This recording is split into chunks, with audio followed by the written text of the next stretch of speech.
Welcome to another episode of The Brand Called You, a podcast and podcast show that brings you leadership lessons, knowledge, experience, and wisdom from hundreds of successful individuals from around the world. I am your host, Ashutosh Garg, and today I'm delighted to welcome a very accomplished professional from the United Arab Emirates, Mr. David Singleton. David, welcome to the show. Good afternoon and hello, everybody. David is a coach, he's a strategic advisor, and he's a partner of the Socius Group. He's worked for several companies, including Anheuser-Busch, InBev, Hard Rock International, Cafe Nero, Armani, Mercedes-Benz, Bloomingdale's, and many more. So, David, let's talk about the Socius Group now, which, to quote one of your documents that you sent, is a business development company that utilizes its collective 40 years of Middle East market knowledge and experience, enabling companies to grow. So tell me a little bit about this venture and what was the motivation to start it? Well, I've always been involved in developing and running amazing brands in all my life. And this year, I've worked in 40 countries over 40 years, believe it or not. And it was a bit of a kind of one of these wake-up moments when I was planning my working career. And when I was working with Hard Rock, which is where I kind of checked out of my corporate career, which was an incredible job where I worked with people around the world, I was being asked, David, can you help us? Can you advise us? And you've been in the Middle East now for quite some time. You want to come in there and we just don't understand. And I figured that I would end my corporate career with Hard Rock at the top, which is where, which was a childhood dream of mine to work for them. So I kind of bookended my career with a dream and realizing the dream. And that was to kind of bring my role as a coach leader, which I've been all my life, and building teams and building businesses around the world, to work with high performance teams, but then also work with my business partner, Simon, to help brands grow. And that's really all I do. And with Socius, I have a number of other kind of hats that I wear and plates that I spin, as a non-exec director with a private equity business, and with a tech company, with a food business and an F&B business. I'm still developing brands now, and Dubai and the UAE and the Middle East really is a land of opportunity here, which is so exciting. I agree with you. I agree. And we will talk brands. I can sense the electrified conversation you have when you talk about brands. But before I come to brands, David, tell me, you've worked in over 40 countries, as you just mentioned. Yes. What is unique about the market in the Middle East? Its sense of optimism, and the belief and desire. And as you go around the Middle East, it's wide and varied, isn't it? I'm here in Dubai, where they have been determined to come out of this pandemic, faster, stronger, and before everybody else, to protect the nation, protect the work that they've done over the last 25 years to build a post-oil economy, which is what they've done. And if you just look at what they've done in Expo, and hopefully when you come here, you will go and see it. It's a town the size of Monaco that when I got here, it was a sand dune. And I recall driving on there to view the site in our Range Rovers across the sand dunes. And now when you go there, every single country in the world is represented. And then you go across to Saudi Arabia and imagine NEOM, which is one of their, what they call their giga projects. NEOM will be a country within a kingdom. Wow. With its own border, with its own laws, with its own financial, system and everything. It is, and again, compare that to Dubai. When you look at ambition, Dubai, when Dubai was kind of formed, if you will, 20 odd years ago, it had 20 kilometers of coastline. Lyon will have 420. Wow. And that's just one giga project. And this whole new kingdom is being born. And a lot of people outside of the Middle East around the world will say, oh, I can't come to Saudi Arabia. I'm worried about my brand and reputational damage and all of this. Whereas I've been going in and out of there since I came here 8 years ago.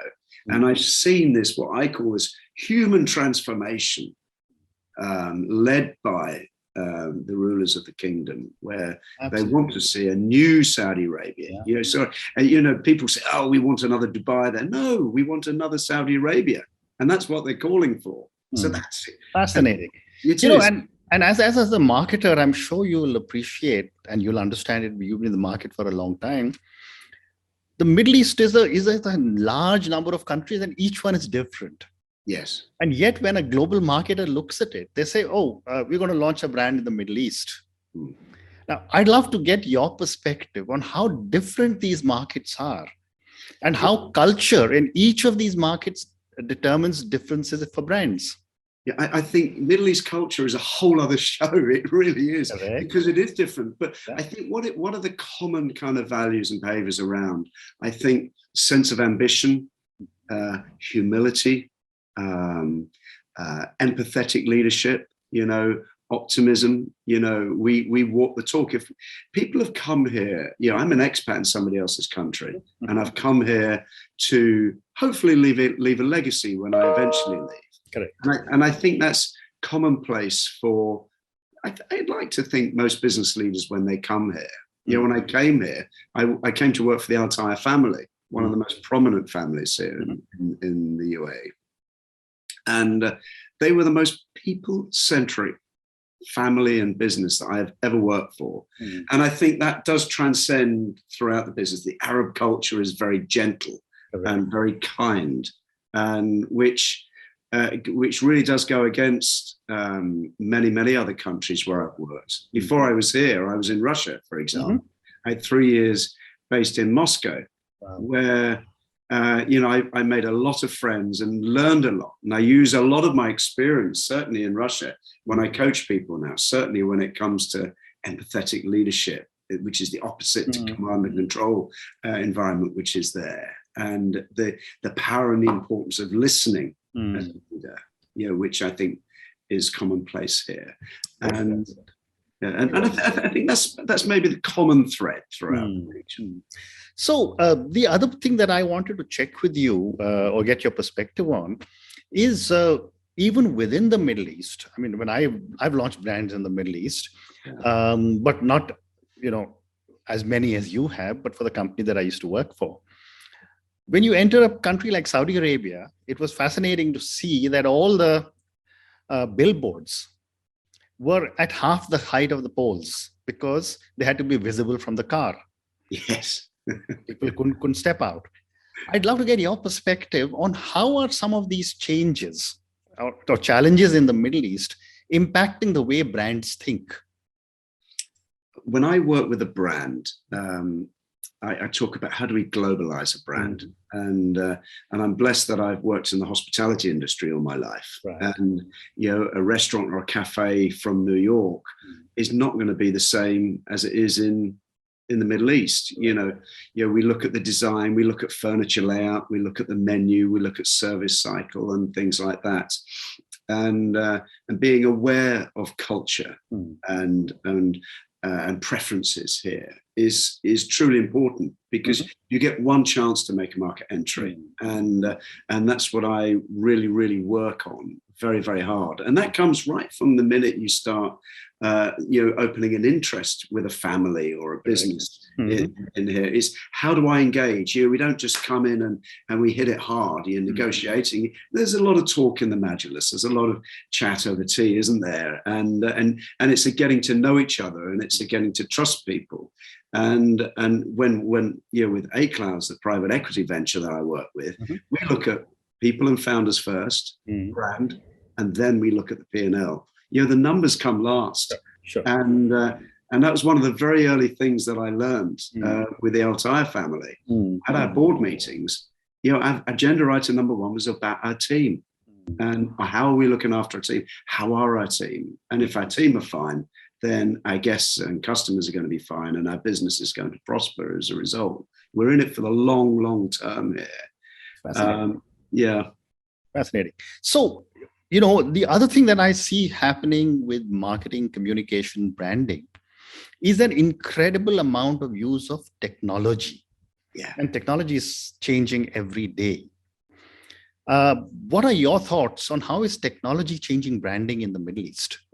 it's incredible. Technology is incredible. And when I came here, I worked across the other side of the boardroom to a guy called Mohammed Al Fayed. And he was head of digital and Omni and everything like that. And he would have these fields of people in his office, these coders and writers and everything. And we would talk about marketing.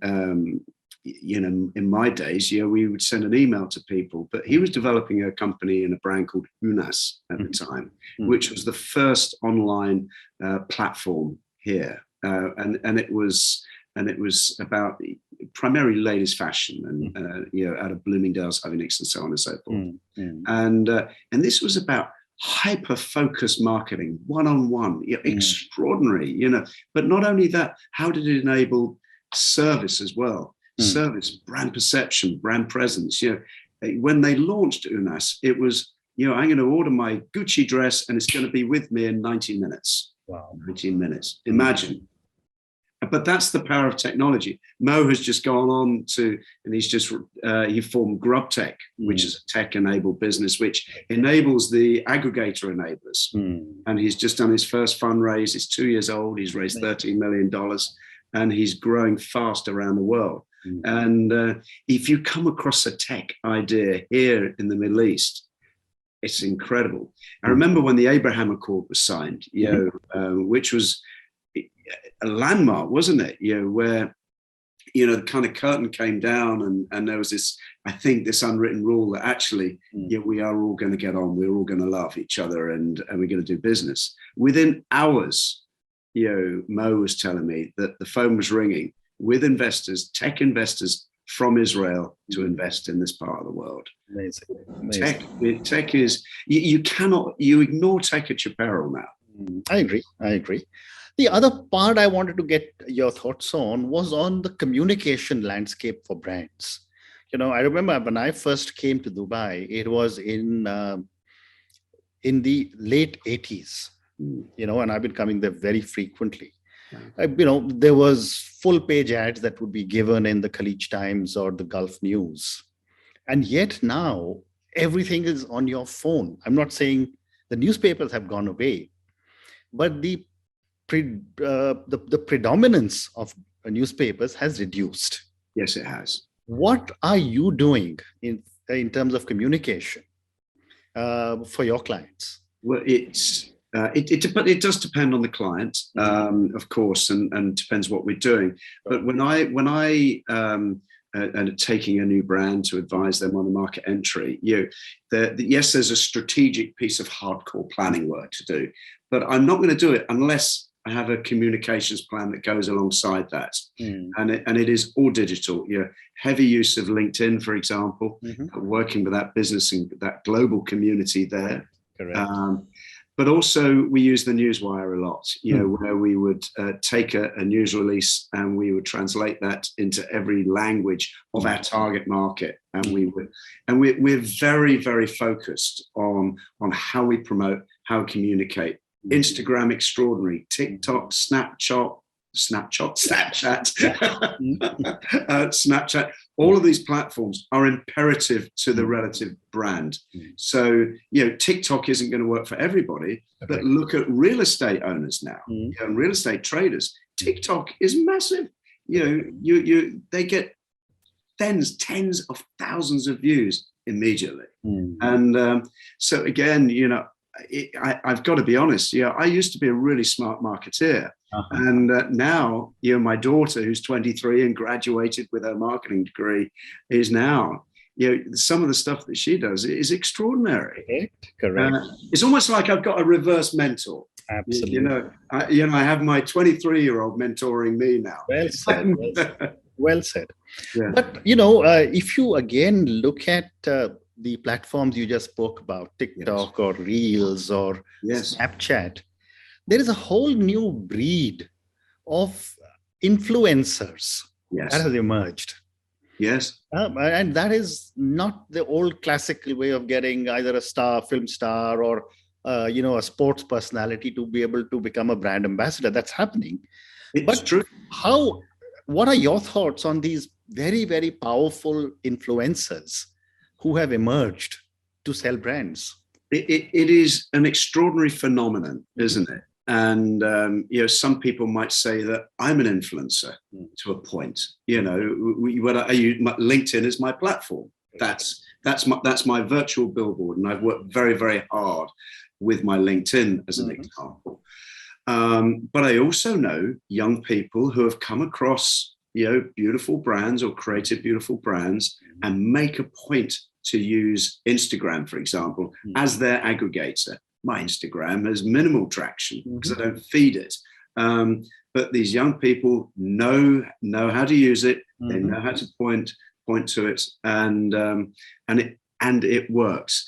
Some will say when you look at Dubai, and certainly people will come and they'll pose and do all this nonsense, and there is a lot of nonsense there. There really is. But there are also a lot of people who use it very, very seriously. And I've had a conversation this morning with a restaurant opening that I'm supporting with, and they're saying, listen, we'd like some influence. And I said, okay, do you want local CEOs in the business center opposite you? Or do you want pretty girls who are going to, pose and pout? And what is it you want? So as a CEO, we're all influencers. You're an influencer in the business sector. And I think it's time to almost kind of take a little step back and look at the role of the influencer in the marketplace. And I do think it's imperative, and be very, very smart with it, be very clever with it, be very pointed with it, as we do with our marketing as well. Well said. So I'm now going to move to the other speciality that you have, which is your avatar as a coach. Yes. Tell me a little bit about the kind of coaching you do. Well, I work with high performance leaders and teams, and because that's what I've always done all my life. And as a young manager, I thought, well, you know what? I don't really want to work very hard. But whatever I do, I want to really enjoy it. I work long hours. I'll be very smart in what I do, but I really want to enjoy it. I want to be able to tell my family, my friends, how much I enjoy my work. So in order to do that, and this does sound a bit cliche, doesn't it? But I've always surrounded myself with amazing people. I've always wanted to grow. I've always wanted to be at the next level. In order to do that, I've had to be at that next level. So I've always had to have people with me and around me to enable my personal growth. And in turn, I've enabled other people's growth. So I remember when I needed a reference for my hard rock role. And they'd headhunted me. I'd done my interviews and everything. So, well, we need some, we need to get the files in order. Can we have a couple of references? And one of my mentors is a guy called Professor Chris Edger, and he's an author in his own right. And he and I worked together a long time ago, and we've kept in touch, and I've contributed to his books and so on. And he said to me, David, he said, why are you doing this? He said, you're a coach leader. You're at the stage of your life now where you've done enough. Start now, go to London, get your accreditation and become a coach. And there was a couple of serendipitous moments after that, which enabled that to get my formal qualification, if you will, so I can act as a professional coach, if you like. Fabulous. So I love it. I've done the last week. I had a 2-day leadership retreat I did in the middle of the desert last week with a team. Yesterday, I did another one, which, worked with a team that really do need to kick on and think differently. Stop, think to get great and go faster. And that's what I do. I don't do anything that's new. No, I agree with you. I agree. So I've got one more question to ask you, and I'm going to stay with coaching. You're younger than me, but I remember 40 years ago when I started working, coaching was either done by a senior colleague in the company who took a liking for you, or a senior or an older family member. Yeah. What has changed or evolved now that professionals or family members are looking for external coaches and are willing to pay for it? Yeah, someone asked me that question the other day. Said, they do what? They pay you? Well, yes. I think these are people who, they're high performers that don't have a line manager or have a line manager that doesn't engage them, who are stuck. in many different ways. Sometimes, it could be, I'm not a mental health expert, but I said at the beginning of the pandemic, we're in a pandemic. The next one is going to be a mental health pandemic. People are going to get stuck, and we will form new behaviors over the next however long this is going to be, and we're going to have to come out at the end of it. And it's people with foresight will engage a coach. People who really want to get to the next level and cannot see the way through. And again, I'm not telling them anything unless I'm their mentor. There's a difference between being a coach and a mentor. Right. But if I'm their coach, all I'm doing is kind of opening up their mind and helping them see what's already there and enabling them to give themselves the permission to push on. And yesterday, for example, we were talking about, what's your purpose, within the organization? What can you be the best in the world at? Right. How are you going to contribute? How do you look out for each other, as in a team? So, and the power of taking a group of executives out of their office for an entire day, when you think, oh God, we're too busy, aren't we? Well, it's sometimes the best day you can ever take. Correct. To do that. And I think with my coaching, I don't market. I have an Instagram, but it all comes through people recommending and referring me. So I think I must be doing something right somewhere. Absolutely. David, on that note, I just want to say thank you. It's been an amazing conversation. Thank you for talking to me about marketing and branding in the Middle East. And thank you for talking to me about your journey as a coach and how much you're giving back to so many people who are your coaches. Thank you and good luck. Thank you so much. Thank you, everybody. Thank you for listening to the Brand Called You videocast and podcast, a platform that brings you knowledge, experience, and wisdom of hundreds of successful individuals from around the world. Do visit our website www.tbcy.in to watch and listen to the stories of many more individuals. You can also follow us on YouTube, Facebook, Instagram, and Twitter. Just search for the Brand Called You.